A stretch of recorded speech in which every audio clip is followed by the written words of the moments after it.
Welcome back. Continue करते हैं हम हमारी कॉन्स्टिट्यूशनल लॉ की सीरीज पार्ट 2। आइए देखते हैं क्वेश्चंस को। What are the powers of Rajya Sabha regarding the money bill? The House, option A, can amend them, B, can reject them, C, can withhold them for 14 days to make recommendations, D, has no power over money bills. हम लोगों ने bills already discuss करे हैं previous class के अंदर। Answer कीजिए।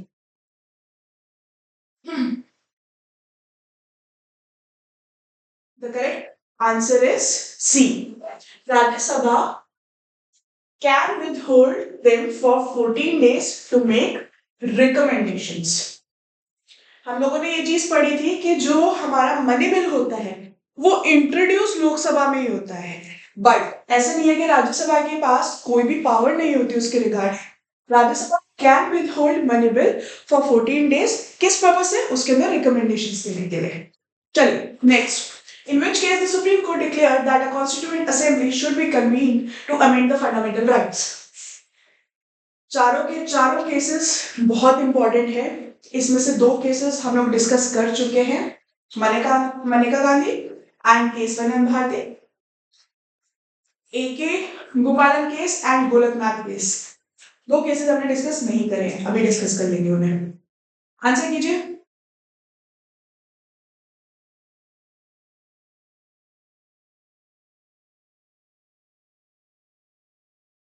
The correct answer for question 12 is B. Golaknath का case है जिसके अंदर सुप्रीम कोर्ट ने डिक्लेयर करा था that a constituent assembly should be convene to amend the fundamental rights. और हमारा ए के गोपालन का जो केस है वो डील करता है प्रिवेंटिव डिटेंशन से। एक रिस्ट्रिक्टिव अप्रोच दी थी, प्रिवेंटिव डिटेंशन की एक रिस्ट्रिक्टेड अप्रोच थी सुप्रीम कोर्ट की यहाँ पे, और सुप्रीम कोर्ट के डिसीजन को प्रिवेंटिव डिटेंशन के अंदर चेंज करा गया था मनेका गांधी के केस में, जहां पे गोल्डन ट्रायल रूल आया था। हमारा एक ब्रॉडर पर्सपेक्टिव मिला था हमें राइट टू पर्सनल लिबर्टी को लेके, यानी कि आपके आर्टिकल 21 को लेके। इस तरीके से कनेक्ट करके अगर आप केसेस को पढ़ेंगे तो केसेस को कभी भूलेंगे नहीं। चलिए question 13। The power of Parliament of India to amend the Constitution as a constituent power was inserted in Article 368 of the Constitution of India by। अब यहाँ पे जो अमेंडमेंट्स दी हुई है सारी की सारी इंपॉर्टेंट अमेंडमेंट्स हैं, सबके बारे में आपको ऑलरेडी पता होना चाहिए। चलिए क्वेश्चन 13 का आंसर कीजिए।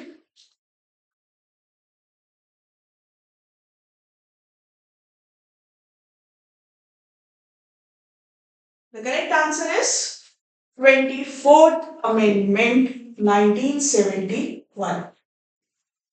चलिए नेक्स्ट पे चलते हैं। Every proclamation issued under Article 360 shall be option A laid before each house of the parliament, option B laid only before the Lok Sabha, option C mere proclamation will suffice, or all of the above. Correct answer। ये हम लोगों ने अभी previous class के अंदर भी पढ़ा था, आर्टिकल 360 से रिलेट करता हुआ। The correct answer is A.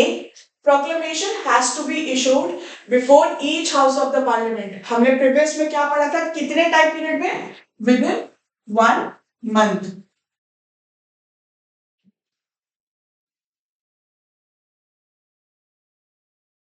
ठीक है, चलिए next. Which of the following amendments ban the floor crossing in parliament? Floor crossing का क्या मतलब होता है? पहले तो आपको ये पता होना चाहिए कि फ्लोर क्रॉसिंग का मतलब क्या होता है, उसके बाद आप करेक्ट आंसर करेंगे।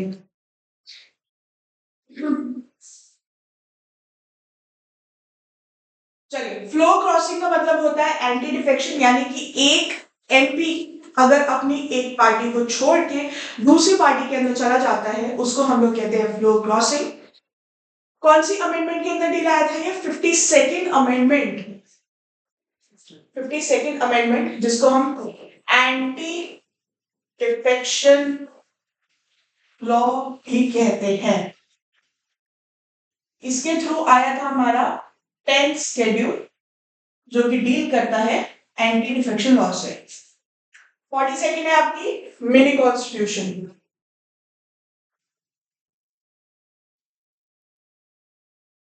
इस मिनी कॉन्स्टिट्यूशन के अंदर जो चीजें हुई थी उनको सुधारने के लिए आई थी 44th अमेंडमेंट। क्या क्या चीजें आया था मिनी कॉन्स्टिट्यूशन के अंदर?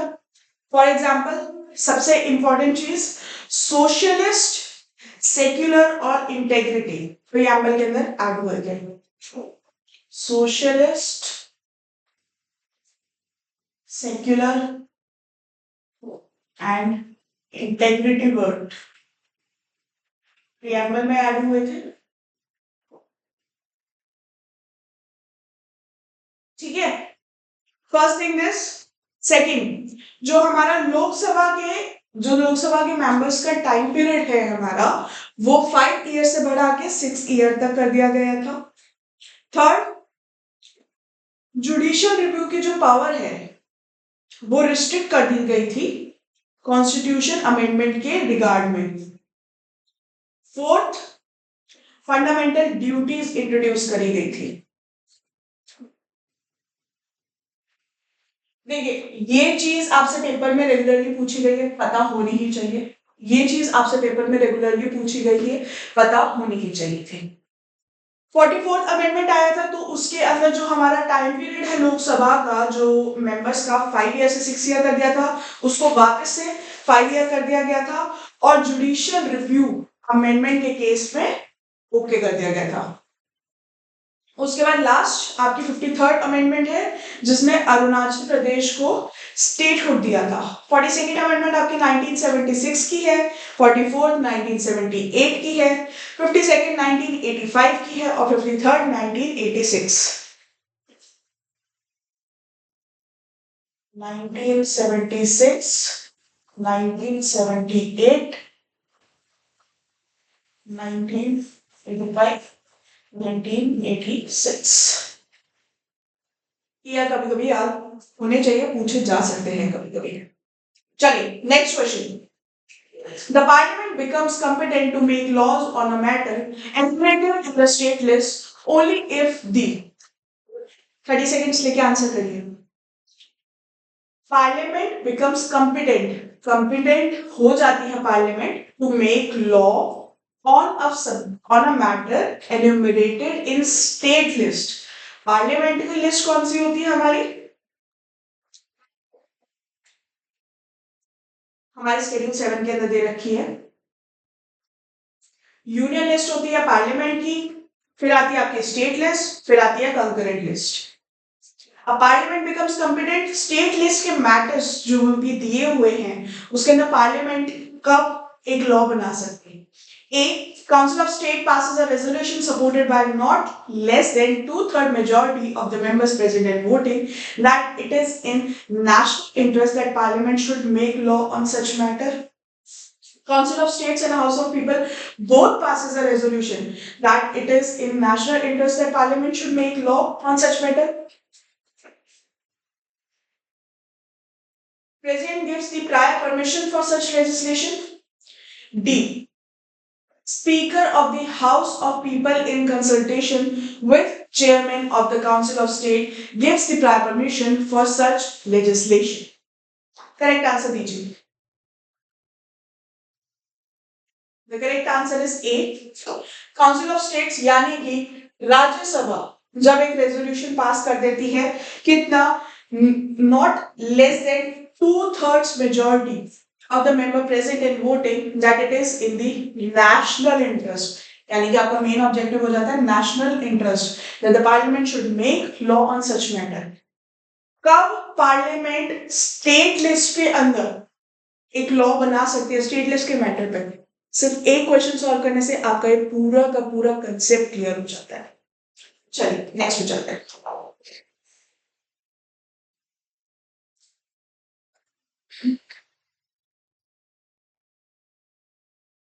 For the joint sitting of Indian Parliament is कितना होना चाहिए quorum? 1/12 of total members। 1/6 of total members, 1/10 of total members, 2/3 of total members. The correct answer is C. 1/10 of total number of members of the house. इतना quorum होना चाहिए joint sitting में. 18. Article 16(1) of Constitution incorporates the concept of. थोड़ा सा tricky question है, jurisprudence से deal करता है क्वेश्चन. इनके बारे में आपको वैसे भी पता होना चाहिए.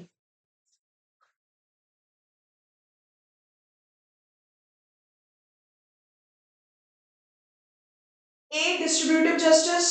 B. Numerical equality. C. Equality by results. D. Equality of opportunity. 16 वाल किससे डील करता है? The correct answer is D. अब इनका एक बारी मीनिंग समझ लेते हैं. डिस्ट्रीब्यूटिव जस्टिस का मीनिंग क्या होता है? जो आपके रिसोर्सेज हैं वो इक्वली डिस्ट्रीब्यूट होने चाहिए. ठीक है. न्यूमेरिकल इक्वालिटी की बात करता है कि जितने भी टोटल नंबर है ऑफ सिटीजन्स है, जितने भी, उन सब को इक्वली सारी चीजें प्रोवाइड होनी चाहिए जितनी भी सोसाइटी में है. इक्वालिटी बाय रिजल्ट का मतलब क्या होता है कि इररिस्पेक्टिव आपने कितने रिसोर्सेस किसी को दिए हैं, जो आउटकम है वो सबका इक्वल होना चाहिए, यानी कि आउटकम के बेसिस पे. और इक्वालिटी ऑफ अपॉर्चुनिटी कहता है कि सबको अपने लिए इक्वालिटी गेन करने के लिए एक इक्वल चांस मिलना चाहिए. कंसेप्चुअल क्वेश्चन है ये, इसका मीनिंग आप सबको पता होना चाहिए. Last question. Right to freedom of religion can not be restricted on the grounds of A. morality, B. public order, C. health, D. security of state. Right to freedom of religion इनमें से कौन से ground के ऊपर restrict नहीं किया जा सकता? यानी कि 3 क्वेश्चन ऑप्शंस ऐसे हैं जिनके ऊपर वो रिस्ट्रिक्ट करा जा सकता है. Correct answer security of state. Next video के अंदर हम लोग और क्वेश्चंस को डिस्कस करेंगे. All the best.